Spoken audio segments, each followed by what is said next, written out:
Merci beaucoup de votre invitation. Je suis absolument ravi d'être parmi vous. Et je vais réagir tout de suite à la table ronde à laquelle j'ai assisté, parce qu'au fond, c'était la conclusion que je voulais apporter. On en a une très belle illustration. Moi, je pense que l'atout majeur du solaire, aujourd'hui et demain, c'est la modularité. Souvent, il y a des gens qui disent le solaire, c'est intermittent, c'est coûteux, etc. Mais le solaire, il a une propriété absolument incroyable. C'est cette modularité qu'on a vue illustrée par la table ronde. La commune, j'ai déjà oublié le nom, la petite commune de quelques centaines d'habitants, où on voit la modularité. Montigny en Arrouaise. Excusez-moi, oui. On voit la modularité bâtiment par bâtiment, et donc c'est formidable. Dans la zone Calvados, moyenne, et puis la métropole, où Claudine nous rappelle que la métropole, la première source d'énergie prévue à partir de 2040-2050, ce sera le solaire. Eh bien, la projection de la métropole de Bordeaux, c'est la même que la projection de l'Agence internationale de l'énergie. En 2050, le solaire sera la première source d'émissions. Alors, moi, vous avez pris un peu le danger d'inviter un prof au moment de l'apéro. C'est toujours un peu dangereux. Je vais essayer de maintenir quand même, de respecter le temps de l'apéritif qui suivra. Je suis censé vous faire signe 5 minutes avant. J'ai bien compris. Ouais. Alors, il y a les slides ou il n'y a pas les slides? Parce que j'avais envoyé des slides, mais si on les a pas, c'est pas grave. Ah si, regardez, j'en ai. Voilà, est-ce que vous voulez cette petite... Parce que comme ça, vous passerez encore plus aisément.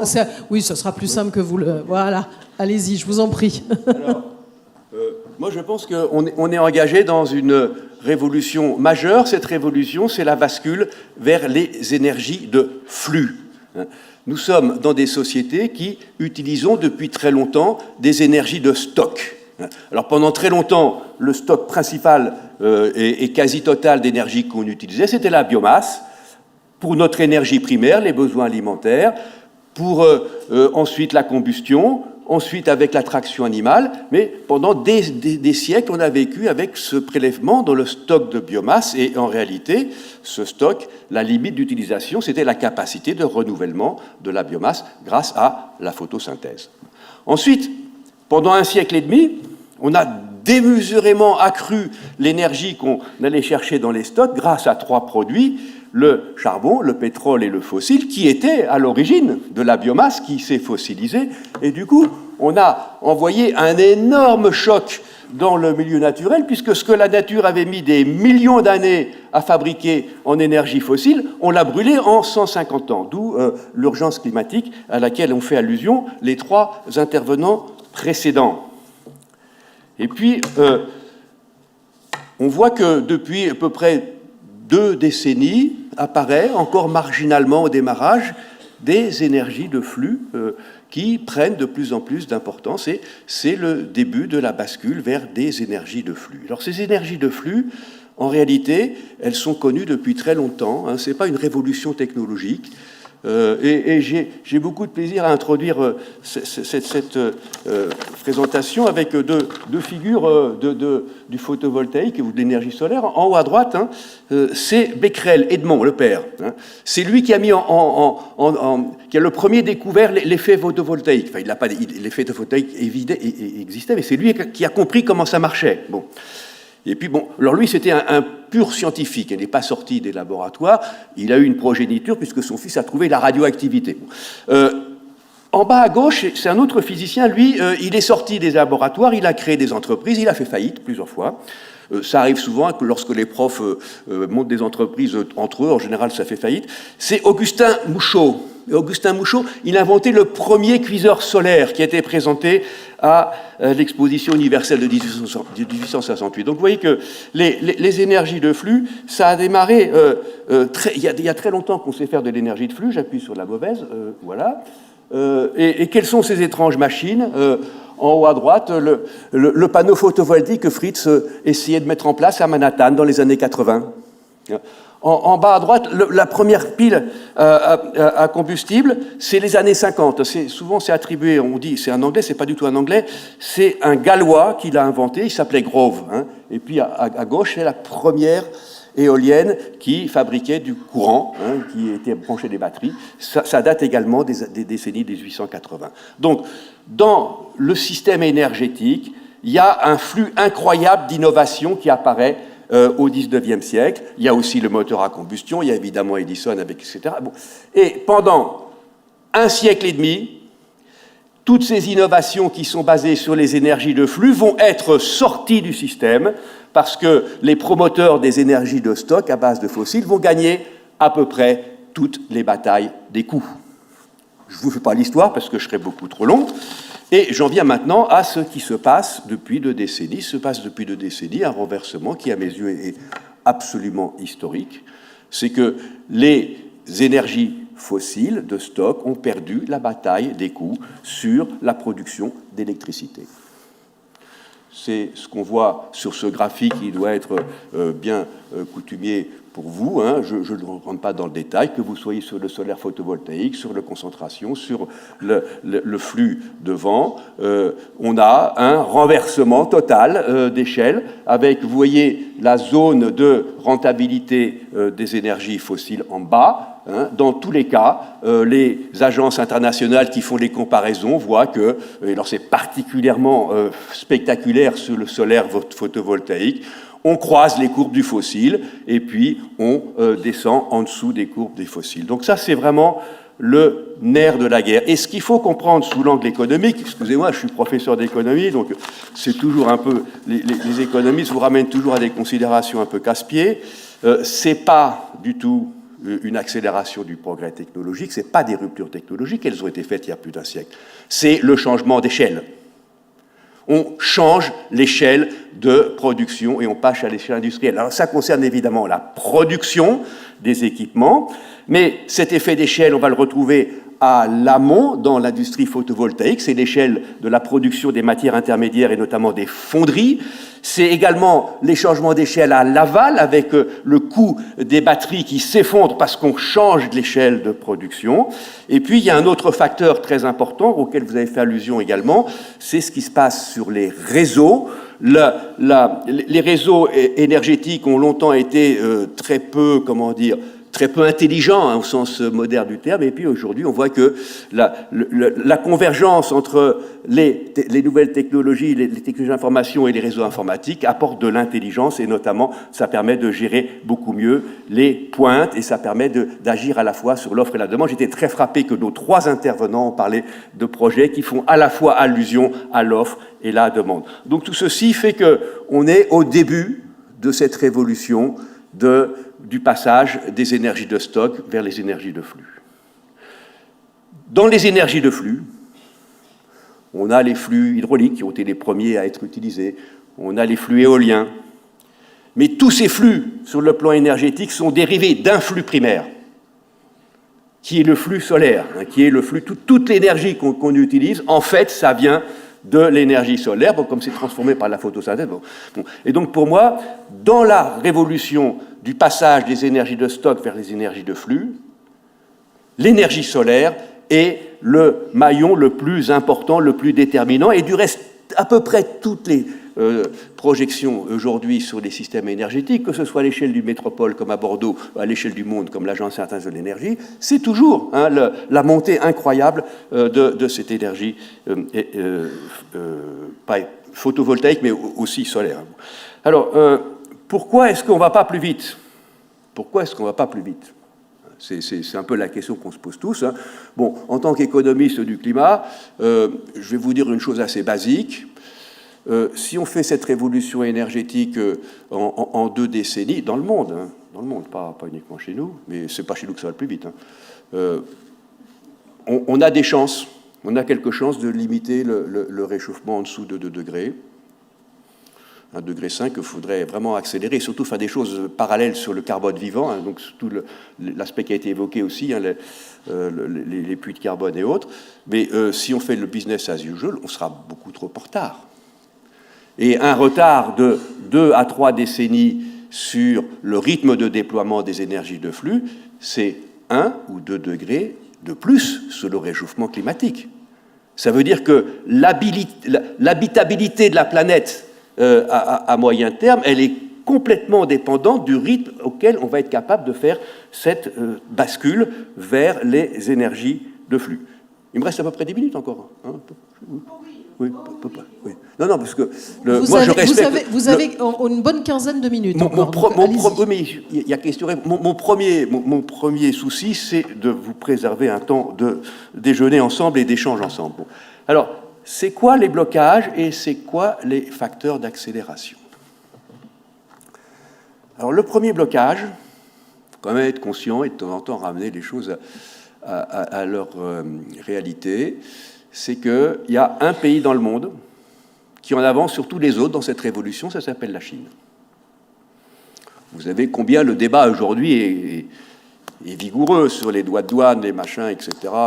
Nous, les profs, on est consultés à droite, à gauche, on vous demande votre avis, etc. La vérité, elle est basique. Elle est basique.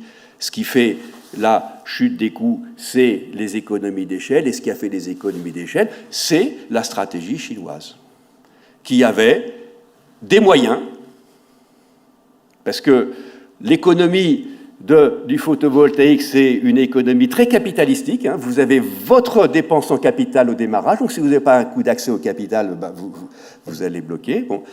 Mais qui avait surtout une capacité d'anticipation qu'on n'a pas eue. Parce qu'au XIXe siècle, ils n'ont pas eu Becquerel et comment il s'appelait l'autre, Mouchot. Et parce qu'en 1900, à la fin des années 70, vous êtes de Montpellier, je crois, il y a un professeur d'économie d'énergie à Montpellier qui s'appelle Jacques Percebois, qui est un type formidable. Il a fait sa thèse sur le photovoltaïque. Et à l'époque, il dit le premier centre de ressources sur la recherche en photovoltaïque, il est situé en France, du côté des lacs, là, dans les Alpes. Il est encore là-bas. Bon. Donc on avait déjà une capacité, mais ce qui s'est passé, c'est que au moment de basculer à l'échelle de production, c'est la Chine qui, effectivement, a fait ce développement. Et aujourd'hui, on se retrouve devant une situation où on peut mettre tous les droits de douane qu'on veut. Ce n'est pas un problème de court terme, c'est un problème que, si on veut rattraper, il faut effectivement réinvestir au niveau de la production, sur les chaînes, pas uniquement sur un maillon de la chaîne. Hein, parce que si vous assemblez la batterie, mais si vous ne fabriquez pas les anodes, donc c'est vraiment ça. Je ne dis pas que c'est perdu d'avance, mais c'est quand même un point important. Juste une anecdote. Sur le véhicule électrique, j'étais dans un forum universitaire c'était pas à Shanghai, c'était à Chengdu, hein, avec des collègues chinois, des collègues un peu de tout pays. Et le directeur de l'école des moteurs de Shanghai a eu cette réflexion. J'ai appris que Volkswagen avait moins de 10 ingénieurs électriques. Moi, j'en forme chaque année 280. Vous voyez ? Donc c'était pour vous dire l'écart dans lequel on était. Bon, moi, quand je me suis occupé de fiscalité écologique dans les années 2010, 2014-2015 à peu près, tous les lobbies que j'ai eus, c'est pour diminuer les émissions de gaz à effet de serre, on va faire du diesel optimisé. Hein, c'était ça. Bon. Donc, je pense qu'on a un vrai problème. Déjà, il faut se dire que, effectivement, dans cette bascule, on avait des atouts qu'on a en partie perdus, donc il faut les regagner. Bon. Et puis, il y a trois problèmes importants. Le deuxième problème, c'est les coûts. Là, vous avez des coûts standardisés de l'agence IRENA, je crois. C'est des coûts, je ne rentre pas dans le détail. En fait, il ne faut pas uniquement comparer les coûts, il faut regarder les modèles qu'il y a derrière les coûts. Sur le solaire, vous payez tous les coûts au démarrage, et même des fois avant le démarrage, parce que les réseaux ne vont pas être adaptés à ce que vous pouvez faire. Bon. Sur le fossile, vous partagez les coûts entre le coût de démarrage et puis ensuite, suivant l'évolution des prix, hein, vous allez pouvoir vous rendre compte au bout de 20 ou 30 ans combien ça a coûté. Bon. Sur le nucléaire, parce qu'on va quand même aborder vaguement les questions qui fâchent, il y a une partie des coûts qui est au début, hein, parce que c'est capitalistique, hein, comme le photovoltaïque, mais il y a une grande différence. C'est que le photovoltaïque, il a tout payé au début. Le nucléaire, on ne sait pas quand il va s'arrêter de payer. La première centrale de production en France, qui a été mise en place à Brédélis s'est arrêtée en 1985. L'autorité de sûreté nucléaire a sorti un document la semaine dernière disant que enfin on allait lancer le chantier de fin de centrale pour éliminer tous les trucs, et ça va prendre encore 30 ans. Donc sur le nucléaire, il y a une grande partie des coûts qu'on repousse dans le futur. Les déchets, les trucs, je ne rentre pas dans le détail. Donc ça, je crois que c'est important. Alors cette structure des coûts, évidemment, elle pose le problème que les trois intervenants tout à l'heure ont posé, c'est le problème de l'accès. Parce que si vous n'avez pas des mécanismes économiques et financiers qui vont vous booster l'accès, évidemment, même si c'est moins coûteux à 20 ans, vous ne pourrez pas démarrer, si vous voulez. Donc ce point de la structure des coûts et de l'accès, il est fondamental. Et la réussite de la Chine, ce n'est pas du tout le coût salarial, ça n'a rien à voir, c'est des usines, il n'y a pratiquement pas d'ouvriers, c'est l'accès au capital. Quand vous avez un accès au capital massif, vous pouvez avancer beaucoup plus vite que les autres. Ça, c'est le premier obstacle. Donc, je crois qu'on a amélioré les choses. Comme les intervenants l'ont dit avec une certaine pudeur, moi, j'ai beaucoup de craintes sur ce qui va se produire dans les mois qui viennent sur la loi de finances. J'ai les craintes pour l'écologie, mais j'ai une crainte encore beaucoup plus forte. J'ai exprimé dans un papier des Échos cette semaine. C'est la crainte sur l'aide publique au développement, qui est depuis 2 ans, on est en chute libre sur l'aide publique en développement. Donc on est quand même sur une situation assez inquiétante, mais bon, le pire n'est pas toujours sûr. Bon, le deuxième problème, c'est que les fossiles font de la résistance. Alors, je ne voudrais pas du tout présenter le monde comme une guerre entre une partie de la société contre les autres, mais quand je dis les fossiles font les résistances, je veux dire que nos sociétés sont quand même totalement incrustées dans 150 ans de passé de développement des énergies fossiles. Donc, il y en a des traces partout dans nos sociétés, dans nos représentations déjà. Pour ça, j'ai beaucoup aimé la discussion sur les représentations. Quand vous parlez d'énergie solaire à beaucoup de gens dans la rue, c'est une énergie coûteuse, c'est une énergie intermittente, ils ne voient pas du tout le bon. Donc ça c'est un point. Le fossile est subventionné à des niveaux considérables. Donc on parle beaucoup des aides publiques aux renouvelables, mais parlons un peu aussi des subventions aux énergies fossiles. Bon. Et puis, il y a un point que je développe dans le bouquin, je ne vais pas le redévelopper trop ici, c'est que pour sortir des énergies fossiles, il faut soit reconvertir, soit enlever une grande partie du capital qui est lié à la production ou à la consommation d'énergie fossile. Et ça, comme on ne l'a pas provisionné, comme on ne l'a pas anticipé, c'est très difficile, c'est très douloureux. Tout le débat qu'il y a en ce moment sur le véhicule électrique, il est là. C'est que tant que vous faites 5-10% du véhicule électrique, bon, ça vient en plus. Hein.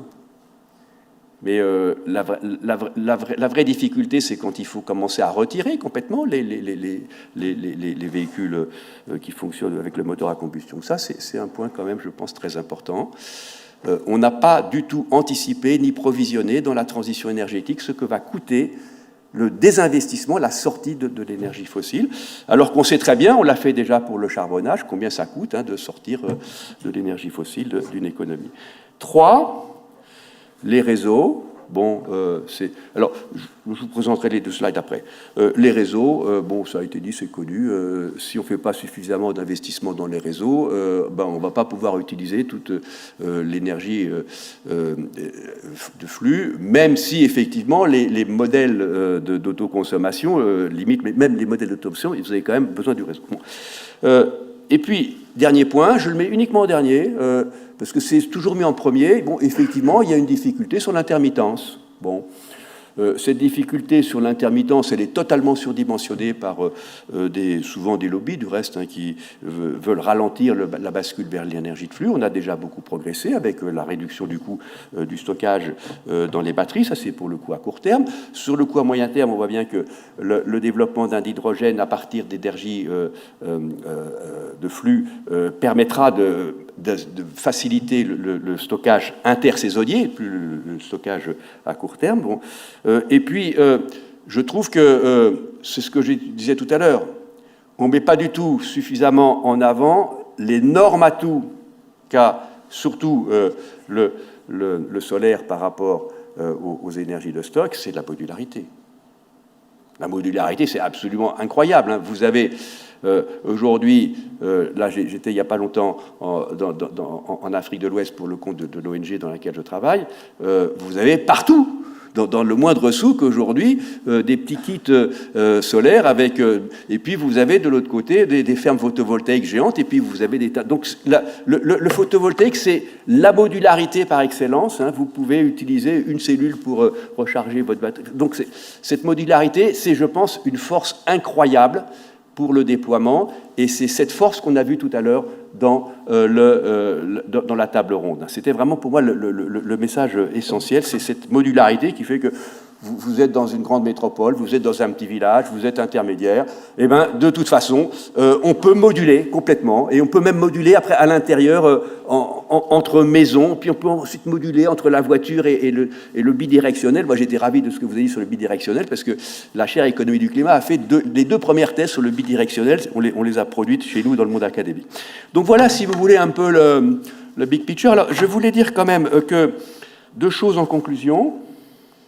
Et je vais illustrer par le graphique en prenant dans le bon sens. Non, pas dans. Vraiment, faut pas inviter du. Oui, celle-là, je la commande pas parce que sinon on va dépasser l'horaire. Malgré les baisses de prix à la production, les énergies vertes en général et les énergies photovoltaïques en particulier restent souvent considérées comme des énergies de riches. Et vous en avez une illustration sur cette courbe, hein, c'est un diagramme qu'aiment bien les économistes, qui présente la distribution de la consommation d'énergie, hein, pour l'ensemble d'énergie en orange, et les énergies vertes, évidemment, je les ai mises en verte. Hein, et vous voyez que, en fait, effectivement, la consommation d'énergie, elle est très mal distribuée. Hein, on sait que vous avez à peu près 20% de la population mondiale qui consomme 80% d'énergie. Pour l'énergie verte, c'est bien pire. Et donc, un obstacle majeur aussi au déploiement de ces énergies photovoltaïques, ça va être de faire en sorte que les chutes de prix et de coûts à l'amont soient répercutées le mieux possible à l'aval, soient le mieux répercutées dans les territoires qui prennent du flux. Et là, on a tout un travail à faire en Europe et en France, hein, parce que c'est vraiment quelque chose qui est pas du tout suffisamment mis en avant par les politiques. Il y a d'autres façons d'accélérer, qui est moins, comment dire, on s'attire moins de satisfecit quand on le dit en public, c'est de taxer plus le carbone. Si on avait un réel renchérissement de la taxation carbone, soit par des systèmes de quotas, soit par des taxes, hein, et qu'on renchérisse le coût d'utilisation des énergies fossiles sans verser la rente aux producteurs, parce que quand le prix du pétrole augmente, on est dans un cercle infernal, puisque effectivement vous découragez la consommation, mais vous encouragez les producteurs. Bon, donc ça serait aussi un mécanisme d'accélération formidable si on était capable de redistribuer. C'est un problème de redistribution, c'est parce qu'on ne sait pas redistribuer le produit des taxes ou des marchés de quotas qu'on ne peut pas aller plus vite. Donc voilà, mais malgré tout ça, malgré toutes ces difficultés, pour moi la question c'est pas du tout est-ce que les énergies de flux vont gagner ou perdre, non, c'est pas du tout la question. La question c'est à quel rythme ça va se faire et dans quelles conditions socio-économiques. Bon. Et je voudrais terminer quand même par une note un peu plus positive. Le potentiel de l'énergie photovoltaïque, il est devant nous. Même si on a l'impression que ça s'accélère, on est encore très loin du potentiel. Et les trois exemples nous l'ont montré chez nous. Et on est très loin du potentiel chez nous, parce qu'en plus, bon, on ne va pas pérorer indéfiniment sur les politiques publiques, mais on voit bien qu'on a un petit problème quand même avec la politique à l'égard des renouvelables en France. Hein. C'est pas un scoop. Hein. Bon, vous le savez mieux que moi. Bon, donc je ne vais pas rentrer là-dedans. J'écris régulièrement, je me fais engueuler. Bon, c'est pas grave. Enfin, je me fais engueuler par une certaine partie des gens. Bon, c'est pas grave. Regardez la carte du monde. Là, vous avez l'irradiation solaire par zone. Et vous voyez que... Et puis, les ronds noirs, c'est les capacités installées. Donc, vous voyez qu'en Europe, on a commencé à installer au nord. Hein, on a commencé à installer à Hambourg sur les toits avant d'installer à Séville, ce qui est quand même... Bon, ceci dit, on peut remercier nos amis allemands, hein, qui ont quand même inventé le feed-in tarif. Et, alors, ceux qui peuvent le mieux remercier nos amis allemands, c'est nos amis chinois. Puisque, comme on a fait une politique en Europe uniquement basée sur la demande, effectivement, avec les feed-in tarifs en Europe, on a facilité l'expansion chinoise. Mais de toute façon, la Chine était déjà embarquée là-dedans. Bon, voilà. Donc, et puis, vous avez ces immenses zones où il y a beaucoup de soleil et rien. D'abord, l'Afrique. Alors, je terminerai par là, si vous le voulez bien, pour sortir un petit peu de notre problématique entre nous. Moi, je suis dans une ONG développement en Afrique qui s'appelle Agri-Sud International. Bon, on commence à voir qu'aujourd'hui, on peut installer notamment des pompes solaires. C'était impossible il y a encore 5 ans. Impossible, on n'avait pas les moyens, nous, une petite ONG, en plus le gouvernement nous coupe régulièrement l'argent, mais maintenant on peut le faire, vous voyez, donc ça commence à la marge, mais on est incroyablement, et puis bon, on voit bien aussi dans les villes, puis l'état du réseau électrique en général est tel que si vous êtes en dehors du réseau, évidemment, la seule façon d'accéder à l'électricité, c'est de faire de l'autoconsommation, si possible, collective, et vous faites des microgrids à l'échelle villageoise, ça marche fantastiquement. Pour faire ça, il faut du capital. Puisque, je l'ai dit tout à l'heure, l'énergie photovoltaïque, ça se paye avant. Il faut du capital. Voilà. Et donc, on est incapable de transférer ce capital. Et donc, on retarde la transition énergétique qui sera la plus déterminante pour le niveau des émissions de gaz à effet de serre en 2050. Parce que si les pays d'Afrique, et puis j'ai dit d'Afrique parce que c'est celui que je connais mieux, mais c'est pareil en Asie du Sud, et c'est pareil en Amérique latine, si ces pays reproduisent le schéma de développement basé sur l'énergie fossile, même si on annule complètement nos émissions nettes de gaz à effet de serre et si on les rend négatives dans les pays riches, ça sera compensé tout simplement par ces pays-là. Donc je pense que le potentiel de gisement de solaire inexploité, il est devant nous.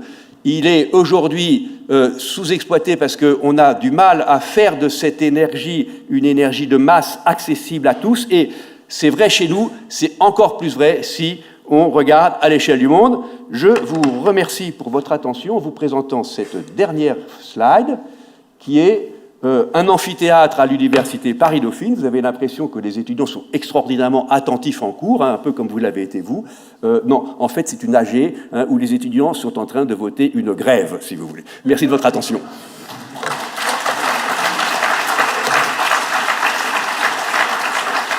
Merci beaucoup, Christian de Pertuis. Donc, j'en profite, parce que vous avez parlé de votre livre que j'avais présenté déjà, Carbone fossile, carbone vivant vers une nouvelle économie du climat.